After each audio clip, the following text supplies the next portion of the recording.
செய்தி. கோவை செம்மொழி பூங்கா அவசர கதியில் திறக்கப்பட்டிருப்பதாக அதிமுக பொதுச் செயலாளர் இபிஎஸ் கண்டனம் தெரிவித்திருக்கிறார். மேலும் விவரங்களோடு இணைகிறார் செய்தியாளர் ராஜேஷ். வணக்கம் ராஜேஷ், விவரங்கள்.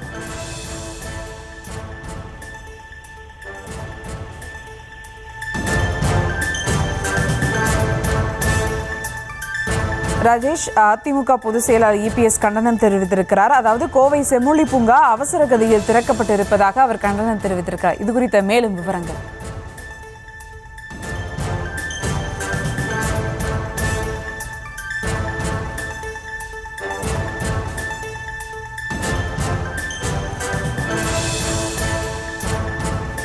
சுமார் 70% பணிகள் மட்டுமே நிறைவடைந்திருப்பதாக கோவை மக்கள் புகார் தெரிவித்திருப்பதாக இபிஎஸ் கண்டனம் தெரிவித்திருக்கிறார்.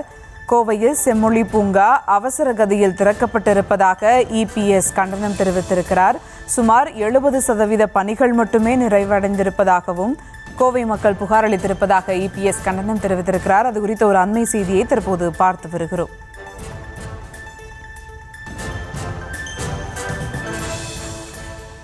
ராஜேஷ், கோவை செம்மொழி பூங்கா அவசர கதியில் திறக்கப்பட்டிருப்பதாக இபிஎஸ் கண்டனம் தெரிவித்திருக்கிறார். விவரங்கள். வணக்கம். அதிமுக பொதுச் செயலாளர் எடப்பாடி பழனிசாமி தமிழக அரசுக்கு கண்டனம் தெரிவித்திருக்கின்றார். கோவையில் அவசர கதியில் இந்த செம்மொழி பூங்கா திறக்கப்பட்டிருப்பதாக அவர் தெரிவித்திருக்கின்றார்.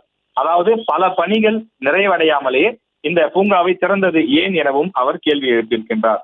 25ஆம் தேதி கோவைக்கு சுற்றுப்பயணம் சென்ற முதலமைச்சர் மு.க.ஸ்டாலின் அவர்கள் 204 கோடி ரூபாய் மதிப்பில் கட்டப்பட்டு வந்த செம்மொழி பூங்காவை முழுமையாக நிறைவடையாமலே அவசர கதியில் திறந்திருக்கிறார்.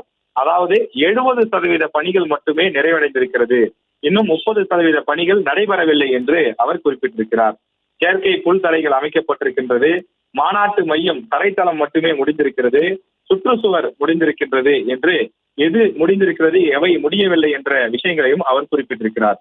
குறிப்பாக விளையாட்டு உபகரணங்கள் இன்னும் அமைக்கப்படவில்லை என்றும், போதுமான கழிப்பிட வசதிகள் இல்லை என்றும், கிரானைட் கற்களை பதிக்கக்கூடிய பணிகள் கூட இன்னும் முழுமையாக நிறைவடையவில்லை என்றும் எதிர்க்கட்சித் தலைவர் எடப்பாடி பழனிசாமி குறிப்பிட்டிருக்கின்றார்.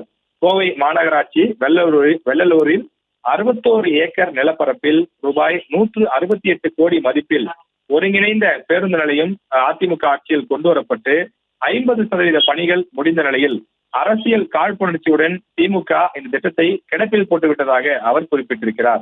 கோவை மாவட்ட வளர்ச்சிக்கு அதிமுக திட்டமிட்ட அந்த கோவை மெட்ரோ ரயில் திட்டத்தை சரியான முறையில் முன்மொழிவு அனுப்பாத காரணத்தினால் இந்த திட்டத்தை மத்திய அரசு திருப்பி அனுப்பியிருப்பதாகவும், அதே போல அதிமுக அரசு கோவை விமான நிலையத்தை விரிவாக்கம் செய்வதற்கு தேவையான நிலம் கையகப்படுத்தப்பட்ட நிலையில் இந்த திட்டத்தையும் திமுக அரசு கிடப்பில் போட்டுள்ளது என்றும் குறிப்பிட்டிருக்கிறார்.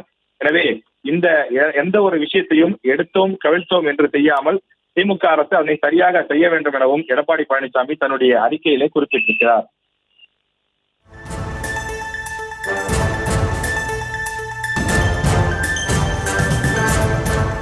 விவரங்களுக்கு நன்றி ராஜேஷ்.